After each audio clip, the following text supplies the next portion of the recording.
Hello, I'm Jenny. Welcome to Art Online with Chrysalis.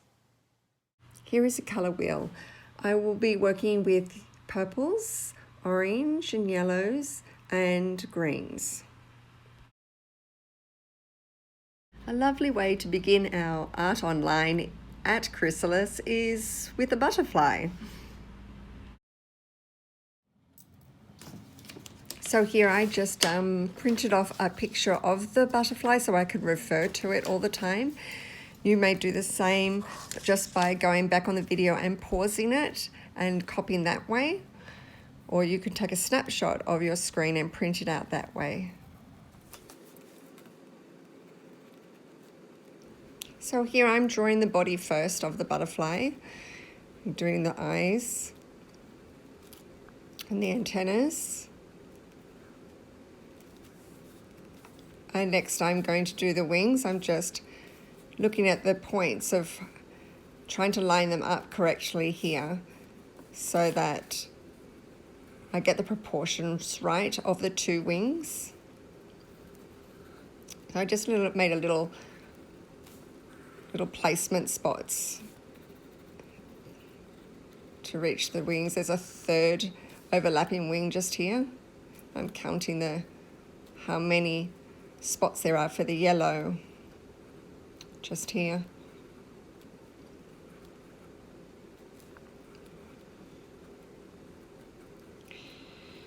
When a butterfly emerges from its chrysalis, a little fun fact is that it will curl and uncurl its proboscis.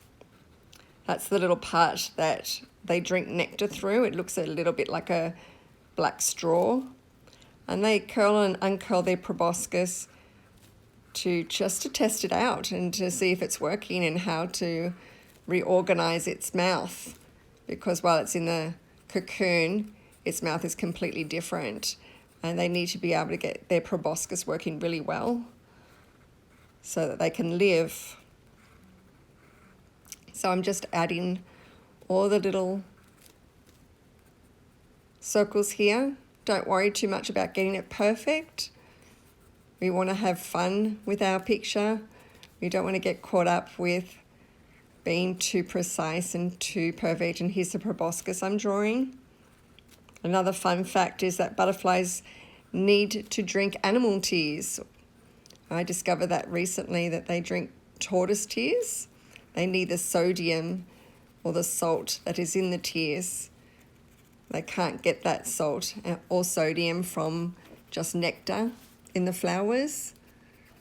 So that's a fun, interesting fact. Next, we're going to look at the wings and using light yellows in contrast with the black.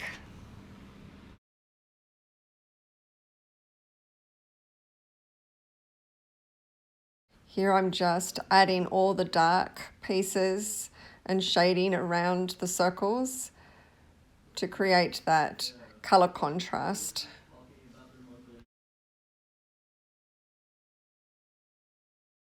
Here I'm adding some yellow and a little bit of orange as well to the body to create light and dark contrasts and depth, as well as some blue to the wings. If you look carefully, you'll see the blue. Here we're going to look at the flowers. So we're having a look at the foreground again. I'll be using some darker purples with light pinks to create color contrast, light and dark, as well as using light and dark green pencil for their stems. I'm not going to be too fussy about my flowers in the foreground. I'm colouring them in dark purple and colouring them in with a light pink. I'm doing little squigglies everywhere, dark green and light greens for the stems to create colour contrast. We're going to look at the background now, which is quite blurry, which will make it a lot of fun. We're using the side of our pencil for shading with some light pinks, greens, maybe a little bit of grey as well. So pressing very, very lightly with our black pencil. So I'm just going to come in with my pencil and really quickly shade in lightly with my purple.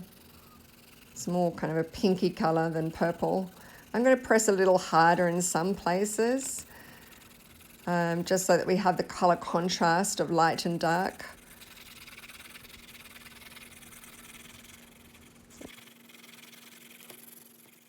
So I'm just coming in and adding some more colour variations in the background, pressing in a bit harder where it's darker, always referring to my picture, and having a look at where it's a bit lighter and keeping it lighter there. I might even come in with my eraser and rub out some parts and blur it up with the eraser, or use my finger instead, just to create that background. So here is a final copy of my butterfly. So just to go over what we covered today, we did line and contour drawing, we did colour and contrast between light and dark colours, and we did also foreground and background. So I hope you had fun and you'll come back and see us again soon. Bye for now.